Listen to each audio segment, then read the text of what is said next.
السلام علیکم ورحمت الله وبرکاته.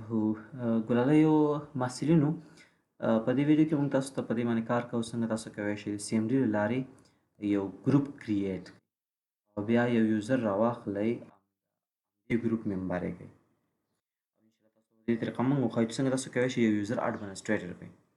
ګورئ ملګرو، دلته چې زه کله لوکل یوزر ته راشم، دلته دا ما سره یوزران دي. زه که یوزر کریټ کوم دلته به راځي، او که ګروپ کریټ کوم دلته به راځي. صحیح ده؟ اول دا کنسپټ زده کوو، بیا انشاءالله مخته ځو.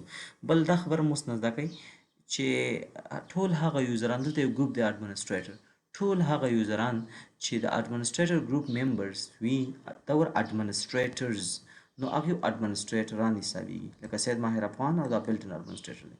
اوس که ته یو یوزر کریټ کړي نارملی، نو هغه د یوزر ګروپ ممبر وي، او یوزر ګروپ ممبر چې څوک وي هغه سټنډرډ یوزر وي. همدا یوزر که تاسو راواخلئ او د اډمنسټریټر ګروپ ممبر یې کوئ، نو دې نه تاسو اډمنسټریټر جوړ کړو. صحیح ده؟ دا کار به اوس انشاءالله موږ د CMD په ترو باندې وکړو. دا رن از اډمنسټریټر کوم. ګورئ زه به یوزر کریټ کوم. یوزر کریټ کول باندې پوهېږئ، نیټ فاصله یوزر او خان. دا یوزر اوس ما سره پلانې ته راغلی. زه به یو ځل ریفرش کړم، خان یوزر راغلی. دا ما سره یو سټنډرډ یوزر دی. ما ته څنګه پته ولګي؟ که زه رایټ کلیک وکړم پراپرټیز ته راشم، ممبر آف د چا ممبر دی؟ د یوزر ګروپ ممبر.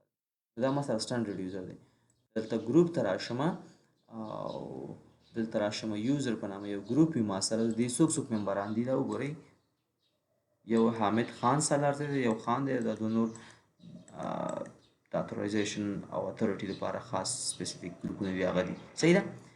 اوس که ته غواړې چې دا خان یوزر چې دا کریټ کو دا اډمنسټریټر کې، نو دا باید د اډمنسټریټر ګروپ ممبر کې.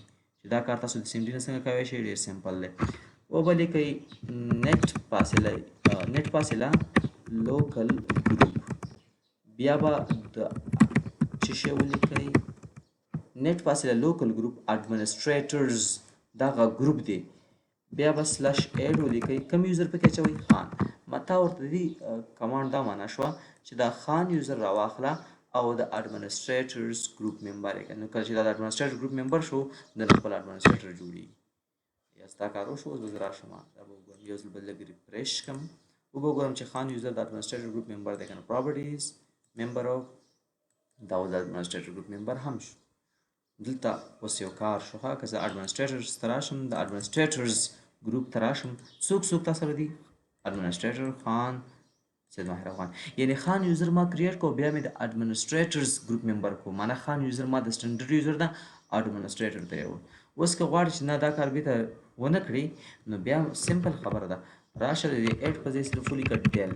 دې سره یوزر نه ډیلیټېږي. ښه، نیټ لوکل ګروپ اډمنسټریټرز ګروپ ممبر، تا خان د اډمنسټریټر ګروپ ممبر کړی و، اوس یې بیرته واخله دا ممبرشپ ترې.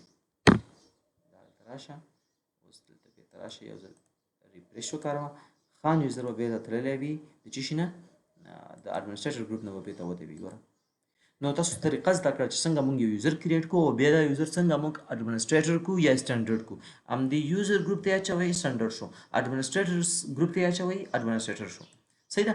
اوس به راشو دا طریقه به زده کړو چې نه زه د خپلې خوښې یو ګروپ څنګه جوړ کړم. لکه ما چې MCC جوړ کړی یا AMI مې جوړ کړی، نو هغې لپاره به تاسو کمانډ داسې کاروئ. ښه متوجه شئ. میټ فاصله لوکل ګروپ، یو ګروپ راته جوړ کړه د SMA په نامه /8.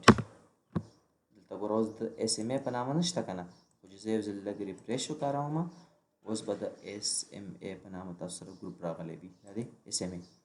او که زه ته باندې رایټ کلیک کوم، پراپرټیز ته راشم، نو د دې اصلاح څوک ممبر نشته. فکر مو شته؟ خو زه به راشم دا خان یوزر به زه د دې ممبر کړم. څنګه؟ نیټ فاصله لوکل ګروپ SMA ګروپ ته ور ایډ کا خان یوزر. دلته راشه، رایټ کلیک وکړه، ریفرش کا، SMA باندې کلیک وکړه، خان یوزر د دې ممبر شوی که نه؟ مخکې نه و. اوس چې بیته خوا کې همدا کمانډ دی، نیټ لوکل ګروپ د SMA ګروپ نه ډیلیټ کا خان. راشه لږ ریفرش کړه لږ ذره. اوس خان یوزر شته؟ نه. نو ډېر سمپل دی. تاسو کولی شئ د نیټ لوکل ګروپ په واسطه یو ګروپ کریټ کړئ، او له هغه وروسته همدې ګروپ ته یو یوزر ایډ کړئ، او یا یو یوزر ترې بیرته وباسئ. دا چې دا ګروپ موږ مختلفو شیانو دپاره کریټ کوو. بعضې وخت موږ ډېر یوزران یو ګروپ ته اچوو، بیا په هغې باندې پالیسي لګوو، یا هم یو څه یو فولډر باندې همدې ګروپ ته خاص پرمیشن ورکوو، نو بیا ټول یوزران ته اسان کېږي. تاسو انشاءالله په دې ویډیو په هغه زموږ چې څه مفهوم و تاسو ته هم در رسول غوښتل، په هغې به انشاءالله چې پوه شوي یاستئ.